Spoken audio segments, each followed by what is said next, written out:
السلام عليكم ورحمة الله وبركاته، وأهلا وسهلا ومرحبا في لقائنا المتجدد لعله خير. هذا المعنى ربما يصعب على كثير منا أن يعيشه مع الأمور الصغيرة، مع المعوقات الصغيرة، مع المصائب والابتلاءات الصغيرة التي نعيشها. ولكن عندما نقرأ كتاب الله تعالى، وعندما نعيش أخبار الأنبياء وقصص الأنبياء، نكتشف أن الابتلاءات الكبرى التي عاشوها كانت صعبة جدا. هي مدرسة. لماذا نقرأ القرآن الكريم؟ لماذا نقرأ قصص الأنبياء في القرآن الكريم؟ لماذا خلدها القرآن الكريم؟ ما الفائدة من أن الله تعالى ينقل لنا ويخلد لنا تلك القصص التي مرت عليها آلاف السنين، ولكن الله تعالى يريد أن يبقيها حتى يقول لنا هكذا هي الحياة، محن كبرى، مصائب كبرى، ثم لعله خير، لعله خير، سيأتي الفرج. وربما يكون الفرج من عظمة ما فيه من الخير، من عظمة ما فيه من العطاء، لا يمكن أن يقاس بلحظة الألم التي يعيشها الإنسان عندما تتجسد المشكلة أمامه. في قصة السيدة مريم البتول عليها السلام هناك مواقف كثيرة جدا، كلها يمكن أن تكون صالحة لأن نعيشها مع لعله خير، ولكننا نقف مع أصعبها. أصعب هذه المواقف عندما أقبلت السيدة مريم على عبادة ربها، وعندما خرجت عن أهلها وعاشت تلك الحالة من التبتل والإقبال على الله عز وجل، فجاءها الملك روح الله جبريل ليبشرها بغلام زكي. قال الله سبحانه وتعالى: قالت إني أعوذ بالرحمن منك إن كنت تقيا. قال: إنما أنا رسول ربك لأهب لك غلاما زكيا.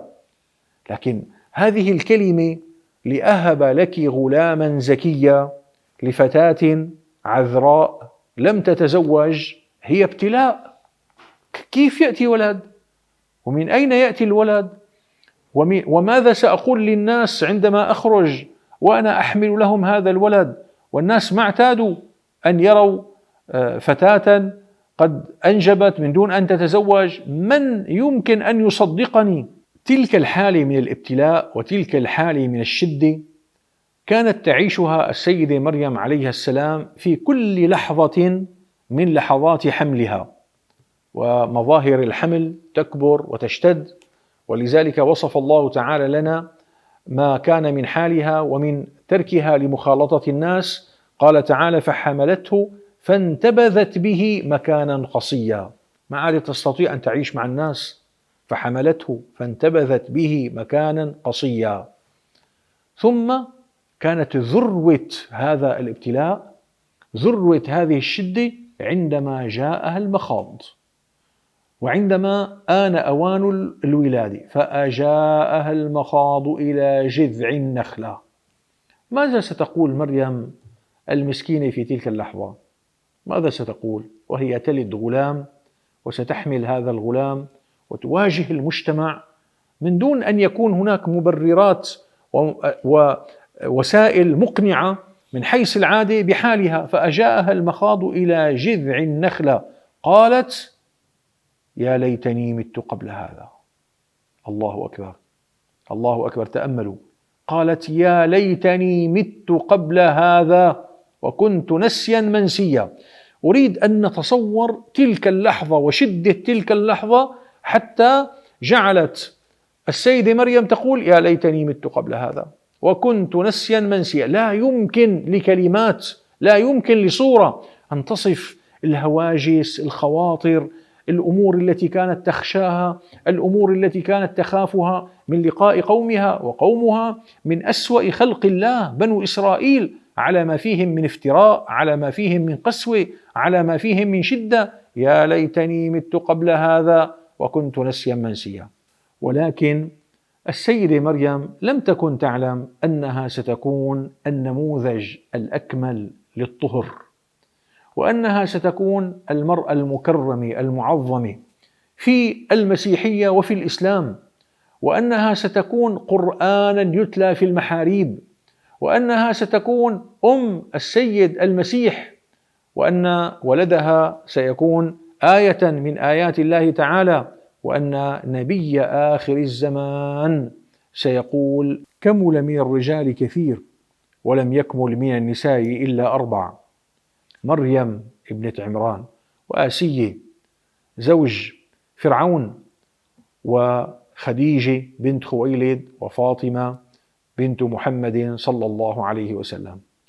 هذا العطاء وهذا الخير وهذه الرفعة وهذه المنزلة التي لم تنلها في العالمين إلا 4 نسوة فقط من كل نساء العالمين، ابتدأت بهذا الابتلاء، ثم كانت عناية الله، وكان عطاء الله، وكان فضل الله، وكان ما كان مما جرى مع السيدة مريم ومع سيدنا المسيح عليه السلام. ماذا قالت السيدة مريم عندما اشتد البلاء؟ يا ليتني مت قبل هذا. ولكن الله سبحانه وتعالى ادخر لها خيرا كثيرا. يعلمنا الله عز وجل مما حفظ لنا من كلمات السيدة مريم أن أصعب اللحظات، أن أشد اللحظات التي لا تتوقع الخير بعدها، ربما يكون بعدها من الخير ما يدهشك، لعله خير. تذكر السيدة مريم وقل مع كل شيء ترى لعله خير. والسلام عليكم ورحمة الله وبركاته. خير والخير بأجمعه في علم الله وحكمته، أدركت أمورا ظاهرها شر والغيب بستراته، لكن الله سيفرجها ويريك عجائب قدرته. ثق أن الله سيكشفها وستعرف لطف عنايته. يسر أو عسر يأتينا كل من جند إرادته، خير والخير بأجمعه في علم الله وحكمته.